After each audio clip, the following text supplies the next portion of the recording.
It's insane, and none of that was called. Finally, at the end of the one play, they called the foul because it was like indisputable. I mean, she got whacked on the arm and then gets hit to the ground. But they weren't going to call any of the other fouls leading up to it. Did you catch Sunday's nationally televised Fever Wings tilt? If you blinked, you might have missed the most unintentional mic drop in WNBA history. 1 minute, Ryan Ruocco and Rebecca Lobo were doing their usual play-by-play jazz. The next, they were channeling Law & Order Hard Fouls unit, dragging zebras into the spotlight like courtroom defendants. It wasn't subtle, it wasn't polite, and it definitely wasn't business as usual. When veteran broadcasters start circling missed whistles with fluorescent ink on live TV, you know the game has jumped the tracks. Rebecca Lobo this past Sunday, Indiana Fever versus Dallas Wings on ESPN. When it comes to announcers speaking out, this might have been the most outspoken announcers have been when it comes to the egregious officiating, but more importantly, the non-calls. When Caitlin Clark is getting grabbed, getting held, getting yanked, getting hugged, getting hacked. Rebecca Lobo said, okay, Sunday, July 13th, I'm going to make sure it's my mission that when I start calling this game, I start calling a spade and holding these referees to the fire. Let's rewind. Dallas, Indiana, mid-July heat, and Caitlin Clark is once again the unwilling stunt double in a rogue action flick. Grabs at half court, hip checks on curls, full arm bear hugs off the ball, everything short of a folding chair to the back. You could practically hear the theme from WWE SmackDown humming under the broadcast. Yet the officials? Stone-faced. If their whistles were any quieter, bats wouldn't pick up the frequency. Fans at home started Google searching WNBA rule change, legal body slams, just to make sure they hadn't missed a memo. Yo, straight calling them out, man. Straight calling them out. And I expected it, because they are straightforward and they speak highly of Caitlin. So when they see the nonsense, man, of course they're going to say something. And I believe most of the commentators should be like that, man. Just keep it real, fam. Keep it real. Call it how you see it. And, whether the WNBA likes it or not, the commissioner likes it or not, Kathy likes it or not, speak your mind, man. That's what people want. They want the truth. So, man, shout out to Ruocco, man. Shout out to Ruocco. Shout out to Rebecca Lobo calling it like. Enter Lobo, calmly eviscerating the silence. On one possession, she freezes the replay. Defender's hand gripping Clark's bicep like a suitcase handle. You cannot play defense like that, she states. Teacher voice smooth, eyes practically boring through the lens. Ruocco follows, voice hitching between amazement and disbelief. That is a lot of contact. Still no whistle. The ball handler. There's a grab. There's a hold. There's another grab. I mean, all of those are fouls. Every single one of them. And here, that's a foul. And finally, they call. In 60 seconds, the duo does what social media has attempted for weeks. They formalize the complaint, notarize it on air, and mail it certified to League HQ. Twitter explodes. Reddit starts building conspiracy corkboards. And the refs? Still chewing that imaginary gum. New man, Ryan Ruocco, Mr. You Bet himself, and Rebecca Lobo ended up bringing up how players have been getting away with fouling Caitlin Clark live on tele. Right here, they're talking about this right here, where JJ was holding the arm, okay? Then they're talking about this moment right here too, right? She's reaching through the body, reaching both sides, both arms through the body right here. So they're talking about this one. They're talking about right here on the swat down. It looked like she hit her hand just a tad bit here. This isn't garden variety rookie initiation. Clark isn't some bench warmer, eating spot minutes. She's the #1 pick, walking sellout machine, future documentary subject. Every arena she visits sprinkles extra media seats like confetti. Yet she's officiated like an anonymous practice squad body. Want parity? Great. Want let 'em play physicality? Fine. But parity doesn't mean a 30-foul handicap, and physicality isn't a synonym for ignore basic physics. Consistency is the currency of credibility, and right now the WNBA is paying in bounce checks. Imagine introducing a newcomer to the league. You hype Clark's logo threes, her no-look lasers, the generational feel. Tip-off arrives, she crosses half court, and boom! Double forearm shiver, no whistle. Your friend side-eyes you like you oversold the product. 2 possessions later, she's bulldozed into the scorer's table. Replay clearly shows body, then ball. Still silence. By halftime, your guest is asking whether basketball added a full contact modifier while they weren't looking. That confusion is the quickest way to turn casual curiosity into cynical apathy, and in 2025, no league can afford to burn fresh eyeballs. You think the old guard, you think the old 46,000 fans had enough of a voice? No, they don't got no voice. The new fans need to speak up. The announcers who aren't scared need to speak up. I'm sure a lot of those old announcers are scared. I'm sure they're scared. But the announcers like Rebecca Lobo, Lobo Ruocco, they need to step up and say, oh, the officiating that's going on here isn't okay. You guys watch this. Quinterly grab Caitlin Clark's arm. Like, Caitlin, where you going? Get over here.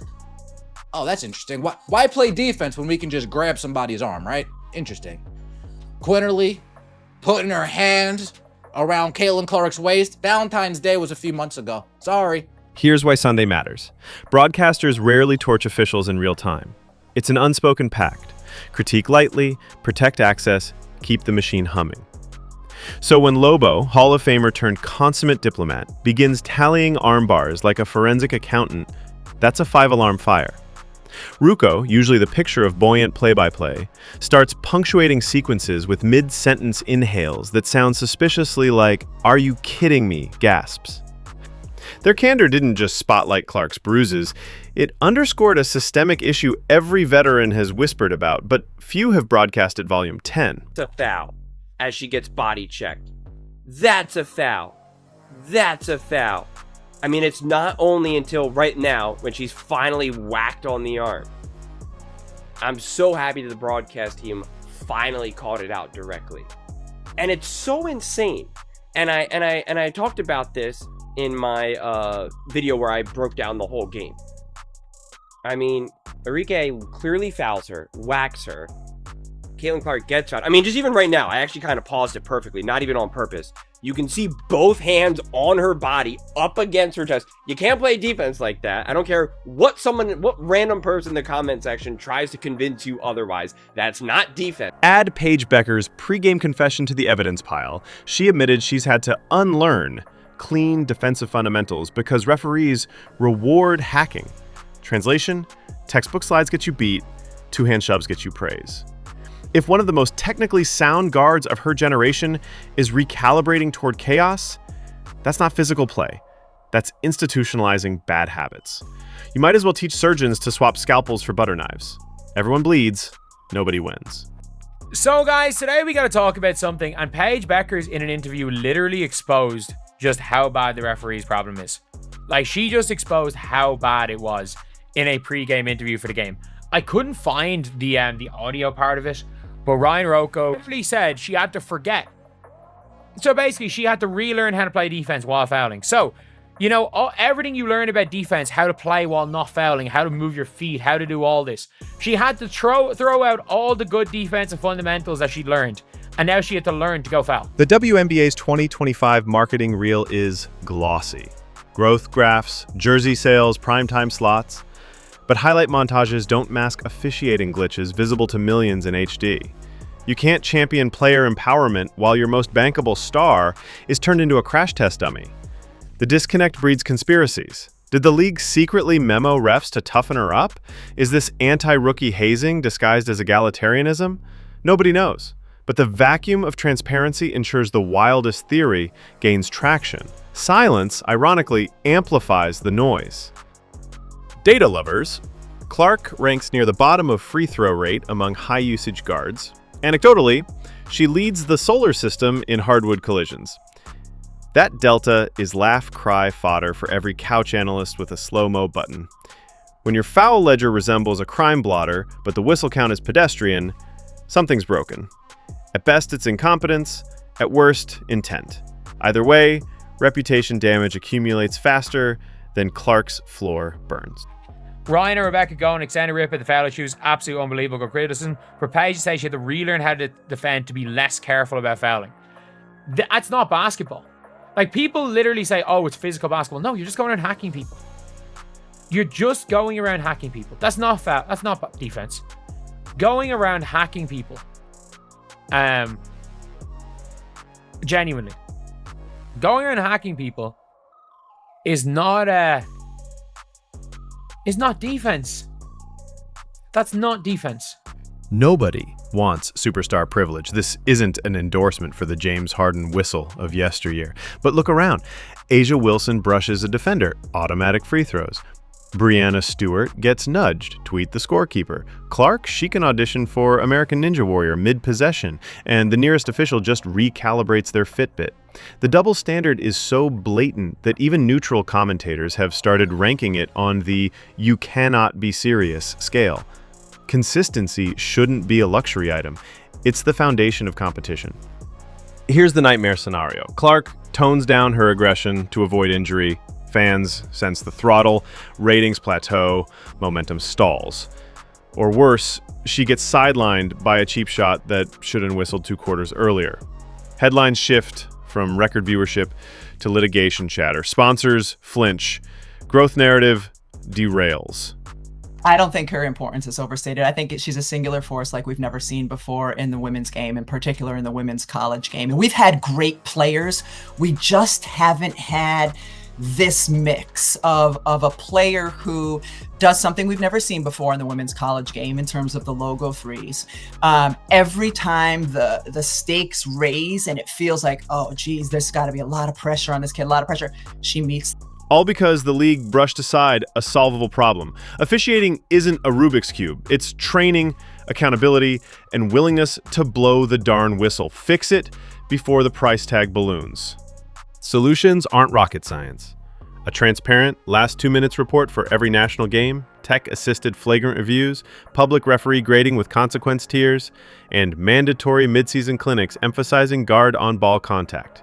Equip refs with headset communications so a baseline official can call what a lead ref's body blocks. Above all, empower the crew chief to overrule silence when footage screams foul.